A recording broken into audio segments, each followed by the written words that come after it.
All right, आज का जो वीडियो टॉपिक रहेगा how to attempt test series. But test series कौन सी टेस्ट सीरीज वो मैं लास्ट में बताऊंगा, कैसे अटेम्प्ट करनी है वो भी मैं लास्ट में बताऊंगा, वो सिर्फ पेड सब्सक्राइबर के लिए। नाउ आज का ये टॉपिक रहने वाला है कि कैसे how to clear 2021 UPSC prelims with 120 plus marks. अब सिर्फ 120 मार्क्स की बात क्यों कर रहा हूँ, क्योंकि मैं आज की इस पूरी वीडियो में कोई ऐसे हवा में बात नहीं करूँगा। जो भी प्रैक्टिकल चीज़ें हैं, जो रियलिटी है, सबको पता है, वही मैं आपको बात करूँगा। बट उसको इम्प्लीमेंट कैसे करना है वो इस बेसिस पे इस पूरी वीडियो में डिस्कस करेंगे। और आप सब लोगों को अपनी खुद की स्ट्रेटजी बनानी पड़ेगी। किसी दूसरे इंस्टीट्यूट के कोई रिसोर्सेज हैं, किसी टॉपर ने क्या बोला है, वो स्ट्रेटजी आपके काम नहीं आने वाली है, क्योंकि वो उनकी खुद की स्ट्रेटजी रहती है। ओवरऑल मैं यही कहूँगा कि खुद की इस पूरी वीडियो को देखने के बाद अपनी खुद की स्ट्रेटजी आप बनाएं। 120 मार्क्स इसलिए क्योंकि यूपीएससी की हिस्ट्री में आप सबको पता है 120, 130, ज़्यादा से ज़्यादा 128 मैं ये कह सकता हूँ कि पिछले कुछ वर्षों से और यूपीएससी के पूरे इतिहास में इससे ज़्यादा मार्क्स आपको नहीं चाहिए होते हैं यूपीएससी प्रीलिम्स, क्योंकि वो क्वालिफाइंग नेचर का होता है। और इवन आप 180 या 200 में से 200 भी ला देते हैं तो आपको कोई एज नहीं मिलने वाला। आपकी आईएएस, आईएफएस, आईआरएस की जो रैंक है वो तभी डिसाइड होगी जब आप मेंस में एफर्ट डालेंगे। बट ये वीडियो सिर्फ प्रीलिम्स के बेसिस पे है। आप कोई भी टेस्ट सीरीज देते हैं, ये अगर आप 120 क्रॉस कर जा रहे हैं तो इनफ है, आप सही डायरेक्शन में चल रहे हैं। ओके, नाउ घुमा फिरा की बात ना करते हुए प्रैक्टिकल बातें मैं आपसे करता हूँ। ओवरऑल 2021 के लिए सिर्फ 7 महीने बचे हुए हैं और हर बार 2016, 17, 18, 19 या 20, 2020 का पेपर, 2019 का पेपर अनप्रेडिक्टेबल रहा है। हर बार कहीं ना कहीं किसी एक सेक्शन में यूपीएससी ने ज़्यादा जोड़ दिया है। बट यूपीएससी ऐसा नहीं करता पर्टिकुलर कि किसी पर्टिकुलर एक प्रीवियस ईयर के पैटर्न को फॉलो नहीं करता। आप देखेंगे बहुत सारे लोग कहेंगे 2018 में बहुत सारे करंट बेस्ड क्वेश्चन आए और 2019 के लिए उन्होंने सिर्फ करंट पढ़ा, करंट में ज़्यादा फोकस करा।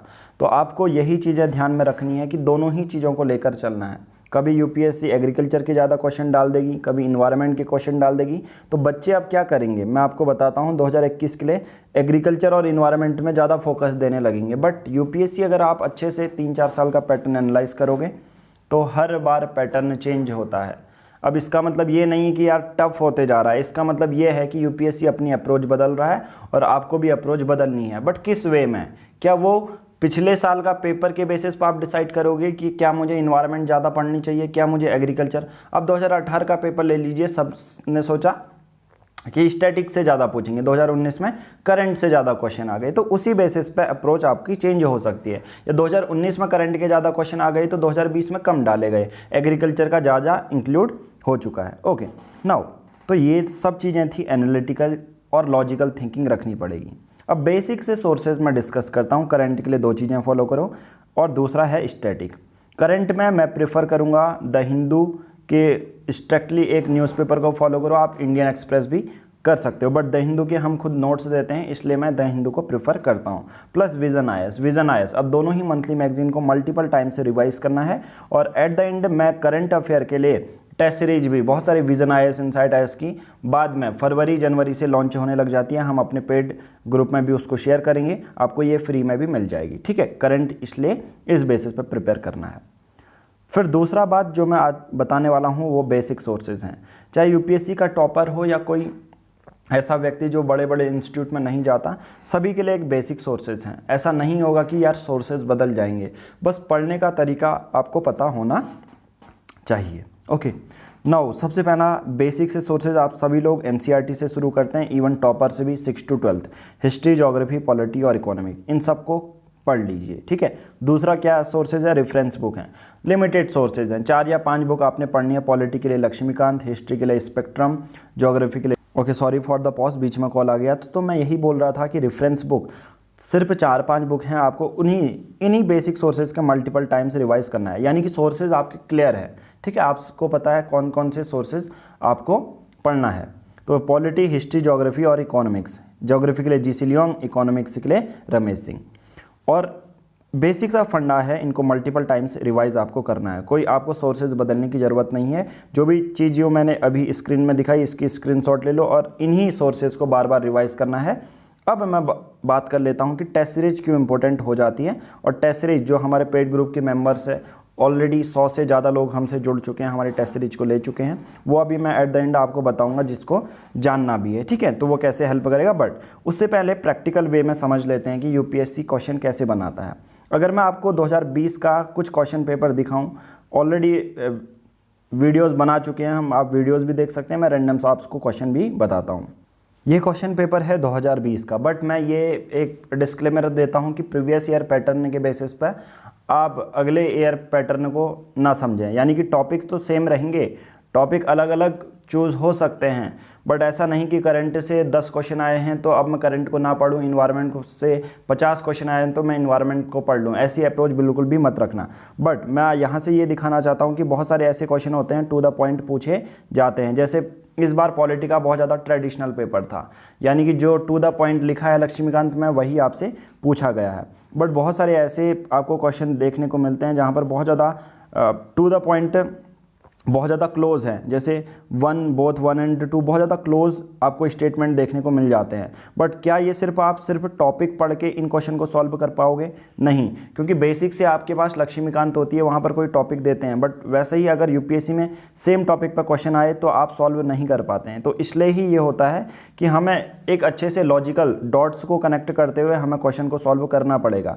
मतलब जो क्वेश्चन होते हैं, क्वेश्चन के यहाँ पर एमसीक्यूज़ होते हैं, वो बहुत ज़्यादा क्लोज रिलेशन में होते हैं। जैसे एग्जांपल यहाँ पर क्या दिया है, part 4 of the constitution of India कौन सा करेक्ट है। अब आपको देखने को मिलेगा, जब तक आपको किसी एक पर्टिकुलर टॉपिक की डीप नॉलेज नहीं होगी और ज़्यादा उसके बारे में कुछ चीज़ें पता नहीं होगी, तब तक आप क्वेश्चन सॉल्व नहीं कर पाओगे। तो इसके लिए इंपॉर्टेंट हो जाती है टेस्ट सीरीज। ओके, तो ये कुछ ऐसे क्वेश्चन हैं। दूसरा, साइंस एंड टेक्नोलॉजी ले लो या करंट अफेयर ले लो, विजिबल लाइट कम्युनिकेशन टेक्नोलॉजी।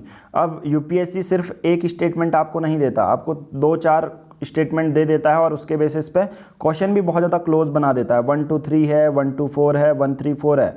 आप जब क्वेश्चन ऊपर से देखते हैं टर्म तो आप समझ जाते हैं कि हाँ ये टर्म दिया है, बट आपको उस पर्टिकुलर टॉपिक की डीप डेप्थ एनालिसिस होनी चाहिए। वो आप कैसे करेंगे वो मैं आपको बताऊंगा। नाउ ज़्यादा टाइम ना लेते हुए टैकल कैसे करना है फिर प्रीलिम्स को। बेसिक सोर्सेज मैंने आपको बता दिए। सबसे पहला मैटर करता है टाइम मैनेजमेंट। जो इनिशियल में जो फर्स्ट टाइम देते हैं यूपीएससी प्रीलिम्स, बहुत ज़्यादा अगर वो टेस्ट सीरीज अटैम्प्ट नहीं करेंगे, इवन जो 2 या 3 बार भी सक्सेसफुल नहीं हो पाए हैं प्रीलिम्स में, तो वो क्या करेंगे, बहुत सिंपल सी बात है, टाइम मैनेजमेंट आपको अभी से सीखना पड़ेगा। क्योंकि जब एट द एंड प्रीलिम्स होने वाला होता है, बच्चे तब अटैम्प्ट करना शुरू करते हैं, अप्रैल से शुरू करते हैं। जैसे 27 जून को प्रीलिम्स है तो अप्रैल मई 2 महीने वो सोचते हैं कि एनसीईआरटी के मैं क्वेश्चन कर लूँगा तो सही हो जाएगा। नहीं, आपको बेसिक से ही, क्योंकि one of the toughest exam है यूपीएससी पूरे वर्ल्ड में कह सकते हो, आप पूरे इंडिया में कह सकते हो। तो सबसे पहले आपको टाइम मैनेजमेंट बनाना होगा, यानी कि आप किस तरह से 2 घंटे में 100 क्वेश्चन आप करते हो, ये आपको आना चाहिए। तो टाइम मैनेजमेंट बहुत ज़्यादा इंपॉर्टेंट है। और आपको ऑप्शन तो मैंने आपको दिखाई दे दिए, कितने ज़्यादा सिमिलर ऑप्शन, कितने ज़्यादा क्लोज ऑप्शन हैं। अब जब तक आप किसी एक टॉपिक को डेप्थ एनालिसिस, आपको डेप्थ में वो टॉपिक नहीं पता होगा, तब तक आप वो आंसर सॉल्व नहीं कर पाओगे, चाहे आपको कितनी ही नॉलेज हो। तो आपको कहीं ना कहीं लॉजिकल तरीके से अपने डेस्टिनेशन में पहुंचना पड़ेगा, पहली बात है, ठीक है। अब वो कैसे पढ़ोगे, अलग अलग तरीके से। एक ही टॉपिक को, जैसे एक लक्ष्मीकांत की बुक से वो टॉपिक पढ़ लिया, फिर वही गूगल सर्च कर लिया सेम टॉपिक को, कि 2-3 वेबसाइट को लिंक देख लिया कि कुछ एक्स्ट्रा चीज़ दी है तो मैं एडअप कर लूँ। ये हर एक टॉपिक में आपको डेडिकेटेड, जैसे मैंने 4th पॉइंट है, फर्स्ट जो पॉइंट को ही एक्सटेंड करते हुए 4th पॉइंट मैंने यहाँ पर बनाया है कि टाइम डेडिकेट आपको करना पड़ेगा टू एनालाइज द टॉपिक। किसी एक पर्टिकुलर टॉपिक पे है, जैसे प्रेसिडेंट की, आज का मेंस का क्वेश्चन था प्रेसिडेंट की पार्डनिंग पावर क्या है, तो उसके बेसिस पर यूपीएससी प्रीलिम्स में क्वेश्चन बना सकता है कि प्रेसिडेंट और गवर्नर के बेसिस पर क्या है।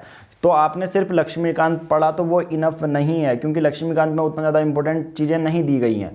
अब लक्ष्मीकांत ये रहता है कि आपके पास एक बेसिक से सोर्सेज हैं कि आपको लक्ष्मीकांत पढ़नी है, बार बार पढ़नी है, बट कुछ ऐसे होते हैं कि आप वो सर्च भी कर लो, बहुत सारी 2-3 वेबसाइट में कुछ एक्स्ट्रा दिया होता है, बस उसको एडअप कर लो। 5-6 मिनट हर एक टॉपिक के लिए आपको जाएंगे कि एक्स्ट्रा आपको जब पता चल जाता है, एक तो कॉन्फिडेंस आपका बिल्डअप होता है, दूसरा आप अपने क्वेश्चन सॉल्व कर ले जाते हो।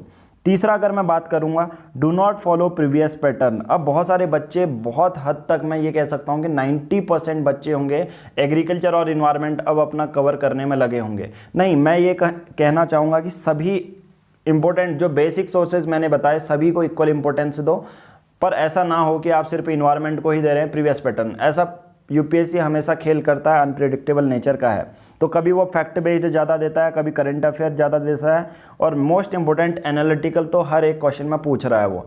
तो मैं ये कहूँगा कि सीधी सी अप्रोच रखें, फैक्ट, करंट अफेयर और एनालिटिकल तीनों ही अप्रोच एक साथ रखनी है। जब तक आपको कॉन्सेप्चुअल क्लैरिटी नहीं होगी किसी एक पर्टिकुलर टॉपिक की, आप 100 में से 50 क्वेश्चन भी सॉल्व नहीं कर पाओगे। तो मैं यही कहूँगा कि हर एक टॉपिक को सबसे पहले बेसिक सोर्सेज से पढ़ो और फिर उसके बाद गूगल सर्च करो, हर एक टॉपिक को 3 लिंक को रेफ़र करो, 5-5 या 10-10 मिनट का हर उसमें टाइम दो। तो ये बेसिक सी अप्रोच हो गई। मैंने ज़्यादा घुमा फिरा कर नहीं बोला, टू द पॉइंट बोला। आई थिंक आपको समझ में आया होगा। बट अब यहाँ पर इंपॉर्टेंट आती है कि जो हमारी पेड ग्रुप के जो जिन लोगों ने टेस्ट सीरीज लिए वो हेल्प कैसे करेगा, जो बेसिक सोर्सेज को ही कैसे इंपॉर्टेंट आप बनाएंगे मजबूत। ओके, आप भी अगर टेस्ट सीरीज लेना चाहते हैं, अभी से प्रीलिम्स 2021 की तैयारी कर रहे हैं या 2022 की कर रहे हैं, तो 499 रुपीज़ में आप हमारा प्रीलिम्स मॉक टेस्ट सीरीज ले सकते हैं यूपीएससी की, जिसमें एनसीईआरटी 6 to 12 सभी सब्जेक्ट के पीडीएफ्स हैं विद एक्सप्लेनेशन। अभी मैं पीडीएफ भी आपको दिखाऊंगा, कैसे अटेम्प्ट करना है वो भी आपको बताऊंगा।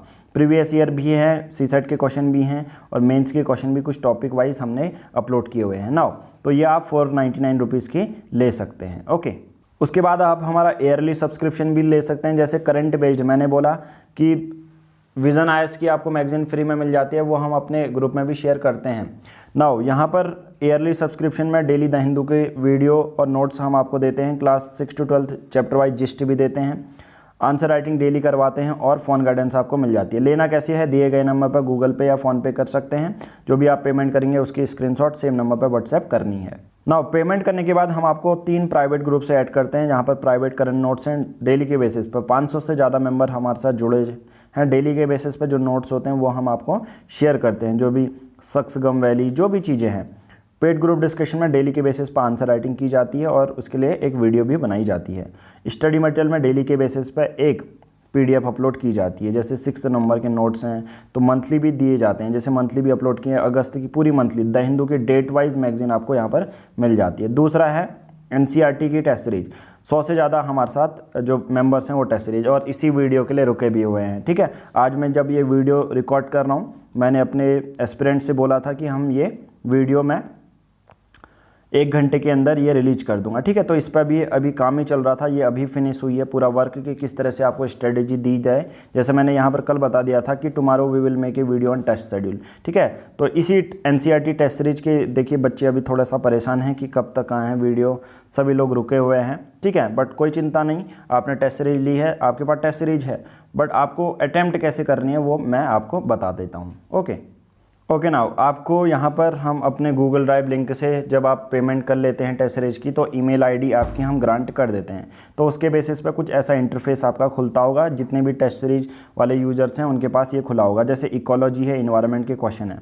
देखिए 7 पीडीएफ हैं, अभी मैं अपने बेसिस पर जो डाउनलोड की हैं मैंने वो आपको दिखाऊंगा। तो इस तरह से पीडीएफ आपको मिल जाएंगी। फिर इकोनॉमी के हैं 6 to 12 ऐसे ही आपको मिल जाएंगी। तो ये हर एक टॉपिक वाइज फोल्डर मैंने क्रिएट किए गए हैं। जो भी आप टॉपिक पढ़ते हो एनसीईआरटी का वो यहाँ से पढ़ सकते हो। ओके नाउ इस तरह से आपकी पीडीएफ जो एनसीईआरटी आपने अपने फ़ोन में डाउनलोड कर ली होगी। ठीक है, जैसे इकोलॉजी इन्वायरमेंट के कुछ ऐसे टेस्ट दिए गए हैं जिसमें हर एक टेस्ट में क्वेश्चन हैं। ओके, ज्योग्राफी में ये तो देखो हिस्ट्री में 23, 7, 94, तो ये सब टेस्ट आपको देखने को मिलते हैं। क्लास वाइज, चैप्टर वाइज ये सब देखने को मिलते हैं। अब बहुत सारे जो एस्पिरेंट हैं वो रुके होंगे कि किस तरह से अटैम्प्ट करनी है।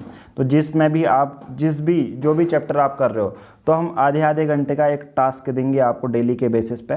तो टास्क कुछ इस तरह से होगा, या तो आप खुद वो टास्क अटैम्प्ट करेंगे या हम आपको देंगे। ठीक है, बट मैं ये कहूँगा कि हर बच्चा जो है अलग अलग जो है एनसीईआरटी में पहुंचा होगा। यानी कि कोई क्लास 8th की कर रहा है, कोई क्लास 7th की कर रहा है, कोई क्लास 10th की कर रहा है, तो वो उनको अपने बेसिस पे करनी है। ठीक है, हम अपना टास्क असाइन नहीं करेंगे क्योंकि आप सबको पता है आपकी स्ट्रेंथ क्या है और आपकी क्या वीकनेसेस है। यानी कि आपकी जो वीकनेस है, किसी को पॉलिटी बहुत ज़्यादा हार्ड लगती है, टफ लगती है, तो वो पॉलिटी की टेस्ट सीरीज पहले करे। अब करनी कैसे वो मैं आपको बताता हूँ। सपोज मान के चलो आपकी पॉलिटी है, तो पॉलिटी की टेस्ट सीरीज में आपको क्या करना है, देखिए आपको यहाँ पर देखिए पॉलिटी 6th चैप्टर वाइज लिखा है, ये वाला फोल्डर आपको ओपन करना है। ठीक है, अब आपने सपोज मान के चलो ये हर एक क्लास की यहाँ पर पॉलिटी 6th से शुरू है। ठीक है, पॉलिटी 6th से शुरू है। अब सबसे पहले नॉर्मल आपको आधे घंटे का रिवीजन कर लेना है जो भी आप पॉलिटी 6th से पढ़ो। तो सपोज पहले मान के चलो ये वाला चैप्टर है, तो आप इसको ओपन करोगे, तो आपने ये ओपन करा, ठीक है। तो जो भी सबसे पहले आप पढ़ लो, ठीक है। तो ये वाला जो वो है, जो पीडीएफ है, जो चैप्टर वाइज पीडीएफ हैं, वो नॉर्मल पीडीएफ्स हैं, यानी कि सिर्फ ये आपका बताएंगे कि चैप्टर आपका कितना आपको मेमोराइज हुआ, या कितनी एक एक लाइन का जो फैक्चुअल होती है वो सिर्फ 1 लाइनर आपका क्लियर करेगी। जैसे यहाँ पर Ladakh is a desert in the mountain in desert part of the Jammu and Kashmir, यानी कि आपका कुछ जोग्राफिकल लोकेशन आपको यहाँ पर से देखने को मिलेगा। Which is Tibetan national epic, ठीक है। क्या क्या चीज़ें हैं यहाँ पर, जो भी चीज़ें दी गई होंगी यहाँ पर। What is which is correct, ठीक है। 4 ऑप्शन दिए गए हैं। अब सपोज आपने ये वाला चैप्टर पढ़ लिया, ठीक है। Ladakh has very rich oral tradition of movie and songs and poem, जो चीज़ एनसीईआरटी में लिखा होगा वो। अब सपोज ये आपको नहीं आता, आपने ये देख लिया, तो नीचे इसके आपको आंसर भी मिल जाएंगे, करेक्ट आंसर विथ एक्सप्लेनेशन आपको मिल जाएंगे। तो इसी तरह से हर एक टॉपिक को हर एक सब्जेक्ट वाइज आपको करना है।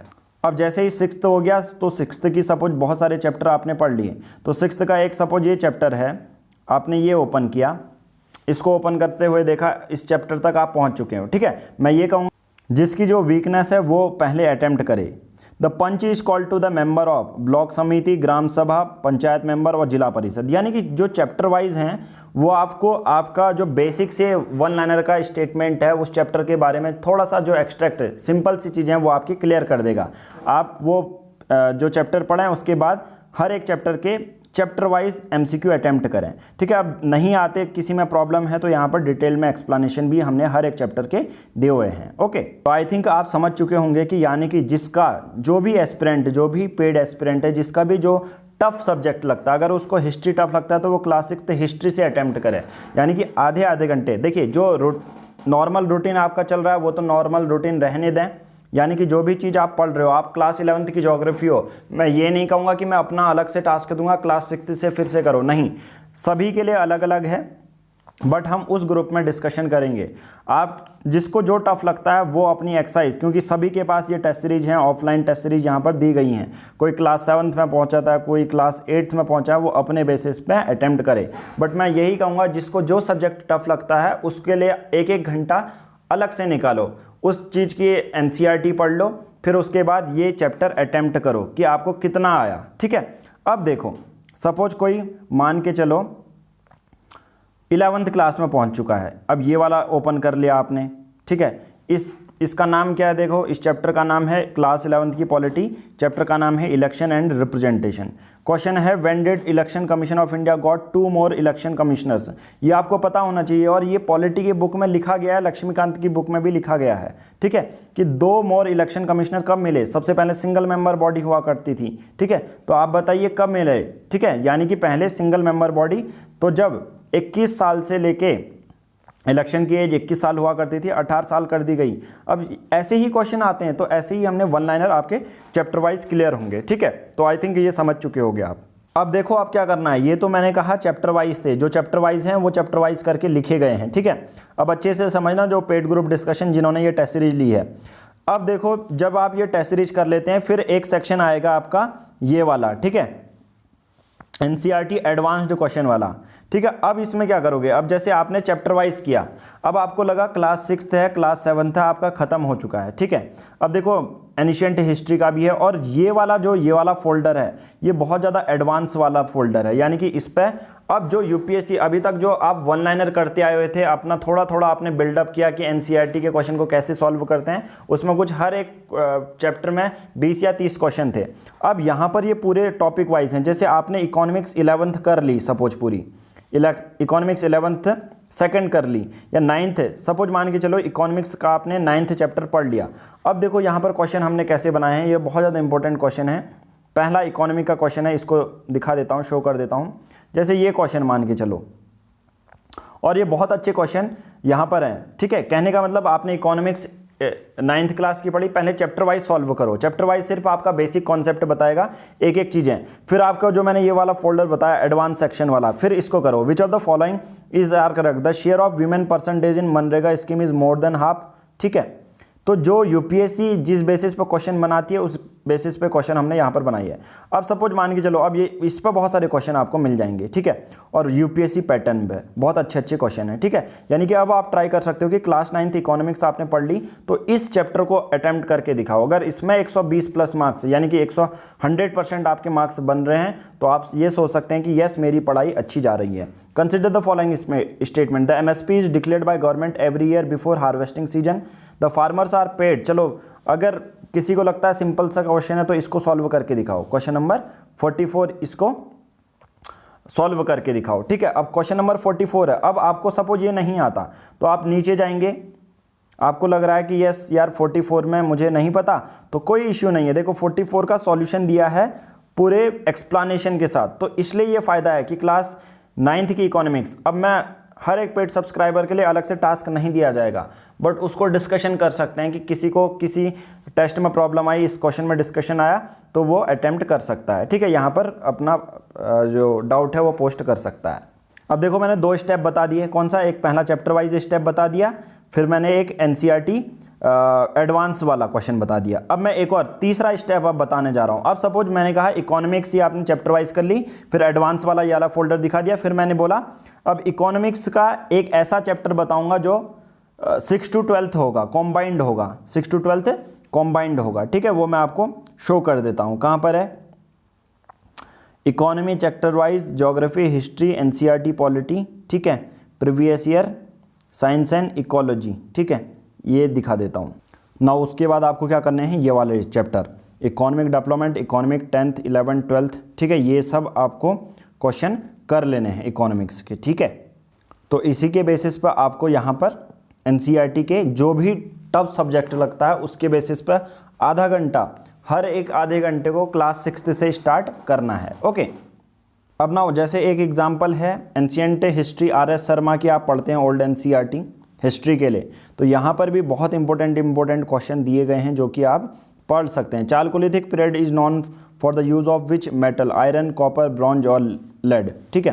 तो अब कहने का मतलब क्या है, जिस पर्सन का जो भी जो सब्जेक्ट है वो वीक है उसको चुन लेना है। जो आपका डेली रूटीन चल रहा है वो सही है, आपको क्या करना है, डेली के बेसिस पे सुबह आधा घंटा और रात को आधा घंटा निकालना है। सुबह आधा घंटा सिर्फ वो चैप्टर पढ़ें जो क्लास 6th से स्टार्ट करें, क्लास 6th से वो चैप्टर पढ़ लें, रिवाइज कर लें जो भी आपने नोट्स बनाए हैं या जो भी जिस्ट पढ़नी है, जो भी एनसीईआरटी आपने पढ़नी है।